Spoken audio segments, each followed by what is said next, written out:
1 ദിനവൃത്താന്തം 4:10. ദൈവമേ, അങ്ങ് എന്നെ അനുഗ്രഹിച്ച്, ശ്രദ്ധയോട് പ്രാർത്ഥിക്കണം കേട്ടോ. ദൈവമേ, അങ്ങ് എന്നെ അനുഗ്രഹിച്ച് എൻ്റെ അതിരുകൾ വിസ്തൃതമാക്കണമേ. ദൈവമേ, അങ്ങ് എന്നെ അനുഗ്രഹിച്ച് എൻ്റെ അതിരുകൾ വിസ്തൃതമാക്കണമേ. ദൈവമേ, അങ്ങ് എന്നെ അനുഗ്രഹിച്ച് എൻ്റെ അതിരുകൾ വിസ്തൃതമാക്കണമേ.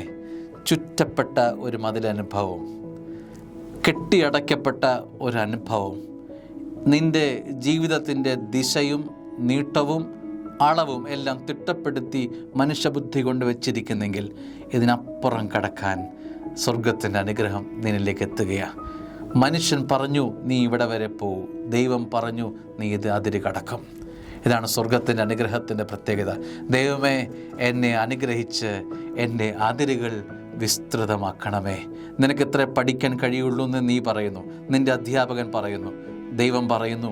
സ്വർഗത്തിൻ്റെ അനുഗ്രഹം നിന്നിലേക്ക് വന്നാൽ നിൻ്റെ അതിരുകൾ ഭേദിക്കും. സ്വർഗം നിൻ്റെ അതിരുകൾ മാറ്റി നിശ്ചയിക്കുകയാണ്. ചിലർ പറയുന്നു നീ വിദേശത്ത് പോകില്ല, നിൻ്റെ പാസ്പോർട്ട് ശരിയാകില്ല. ദൈവം അനുഗ്രഹിച്ചാൽ നിൻ്റെ തലവര മാറും.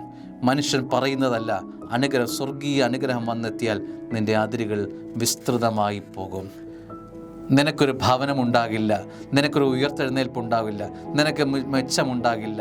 നീ ശപിക്കപ്പെട്ടവനാണ്. നിൻ്റെ ജീവിതം ഗതികെട്ട അനുഭവത്തിന് മനുഷ്യൻ പറയുന്നതിന് വില കൊടുക്കരുതേ. സ്വർഗം വന്നാൽ, സ്വർഗത്തിൻ്റെ അനുഗ്രഹം വന്നാൽ തലവര മാറിമറിയും. കാർമേഘം മാറിമറിയുന്നത് പോലെ ജീവിതാനുഭവത്തിൽ മഴവില്ല് വന്ന് നിറയാൻ ഒരല്പം നേരം മതി. ദൈവമേ, എന്നെ അനുഗ്രഹിച്ച് എൻ്റെ അതിരുകൾ വിസ്തൃതമാക്കണമേ. ആമേൻ.